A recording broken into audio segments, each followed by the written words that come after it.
Hi, so my video this week is about Satoshi Kon. He was a very prolific, innovative, inventive anime director who sadly passed away this Tuesday. He was only 46, and he died of pancreatic cancer. I was actually on the phone with Eddie when I found out, and I literally screamed out loud. Like, he was my favorite anime director of all time, and he directed my favorite anime of all time, Perfect Blue. And I've been watching anime for 15 years, so I don't say either one of those things lightly. Perfect Blue, this is the first Satoshi Kon anime that I've ever seen. It has a very Alfred Hitchcock feel and vibe to it, so if you've ever seen any of Hitchcock's films, it kind of gives you an idea of what it's like. It's basically about a Japanese pop singer named Mima Kirigoe. She decides to leave the J-pop group she's in, CAM, because she wants to pursue a career as a serious actress. So she picks these like really gritty, like adult, like violent sexual roles, right? Because she's trying to leave behind her teen pop image. So, when you watch the film, you basically find out that she has a stalker. Like, there's this person who builds a website about her, and they know, like, where she goes shopping for groceries, and, like, what train she takes, and, like, what train stop she gets off of. Like, obviously somebody's, like, stalking her. So what's really interesting about Perfect Blue, though, and what sets it apart from other anime is, Satoshi Kon really loves to blur the lines between what's reality and what's not reality. So there was a lot of scenes in Perfect Blue where, like, you didn't know, like, is this actually happening? Is this a dream that Mima's having? Is it a nightmare? Is it something that she wants to do to somebody and she's just daydreaming about it? Like, there were a lot of scenes where those scenes got blurred and, like, you couldn't really tell what you were watching. So I really liked that.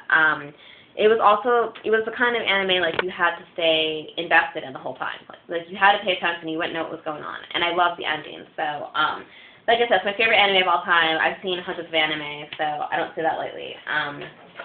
The second Satoshi Kon film I saw is Paprika. It came out in 2007. So I basically bought this just because Satoshi Kon directed it. Like, I hadn't seen it. I hadn't rented it. Like, as soon as I heard he came out with another anime, like, I went online, I bought it. I came home from work, I watched it that day. I loved it. So I'll just read a little bit of the plot from the back of the DVD. It's basically about a machine that allows scientists to enter and record a subject's dream. And after the machine gets stolen, a detective and a therapist join forces to recover the device before it falls into the hands of a dream terrorist. So, like I said, I loved it. It was very surreal. You can probably tell just from the artwork, that it was a very surreal anime. This is what his films look like, it's the kind of artwork he did. My favorite quote from Paprika is actually on my Facebook profile because I like it so much. It says, don't you think that dreams and the internet are similar?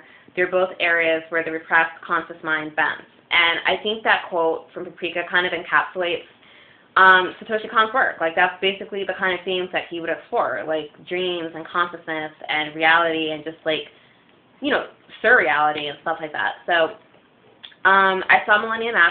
That's a movie that he came out with a while ago. It was in between Perfect Blue and Paprika. So basically it's about a Japanese film actress. I think her name was Chiyoko, who was popular during the World War II era. And all of a sudden she quits acting and she withdraws from society and basically becomes a recluse. So there's a journalist, Tachibana, and he's a fan of her. So, like, he wants to find out, like, what happened to her and, like, why did she quit, not Hollywood, but whatever, like, why did she quit movies?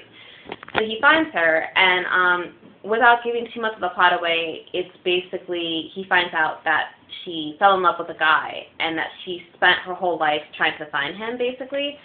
But, also Millennium Actress, you see a lot of sort of what you saw in Perfect Blue, where there were a lot of scenes with Chiyoko where you're like, okay, is this a memory that she's having? Is this something that actually happened to her? Is this her acting in a film from, like, back in the day? Like, there were a lot of scenes where that was blurred and, like, you really couldn't tell. So I love stuff like that. He also directed a TV series called Paranoia Agent. It was a 26-episode TV series. So I saw the whole thing when it aired on Cartoon Network. It's basically about this character called Godfathers, who's like this kid that goes around on rollerblades who has, like, a gold baseball bat that's, like, bent at an angle, and he attacks people. So at first you think he's randomly just attacking people, right? But as the TV series progresses, you can see that it's not random, that he's actually targeting people specifically, and that there's something that links the people who are being attacked together. So one of the main characters of the anime is a animator. It's a woman. I don't remember her name, right? But she's under all this pressure to create a really cute character that, like, Japanese TV audiences will fall in love with.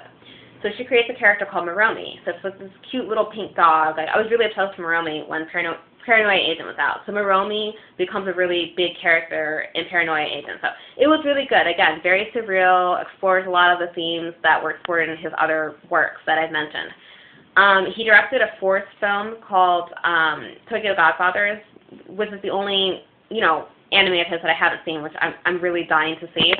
It's basically about these three strangers in Tokyo who meet each other on Christmas Eve. Like, these really colorful characters, like one of them I think is transgendered. They find an abandoned baby, and then the anime just kind of follows them, like, through the night, like, their interactions, like, the exploits they have and stuff like that. So, yeah, but I mean, that's it. He only directed 5 anime. When you think about the kind of profound global impact he had on anime and just film in general, he only directed 5 anime, 4 films, and a TV series. So I think that's impressive. The only other director that I would even put in Satoshi Kon's league who's living right now is Hayao Miyazaki. And I think most people know Miyazaki. He directed, Howl's Moving Castle, Spirited Away, Kiki's Delivery Service, etc., etc. But Miyazaki's anime is directly aimed at a children's audience. Like, I'm not saying that there aren't things for adults to enjoy, because I love Miyazaki's films, but Satoshi Kon's stuff was different. Perfect Blue was rated R. I mean, there's violence in Perfect Blue, there's sexual content, but what I liked about Satoshi Kon was that his anime was mature, but it wasn't gratuitous. It wasn't over the top like Berserk. And, I'm not going to get into an argument about whether Berserk is good or not. I'm just saying, whether you like it or not, Berserk is very gratuitous, it's very over the top with the gore and with the sexual content. Satoshi Kon's anime was mature, but he didn't overdo it like that. So I really appreciated that about his work. So let me know your thoughts. If you were a Satoshi Kon fan, or if you saw any of his anime, let me know what you think, and I'll see you in a week. Bye!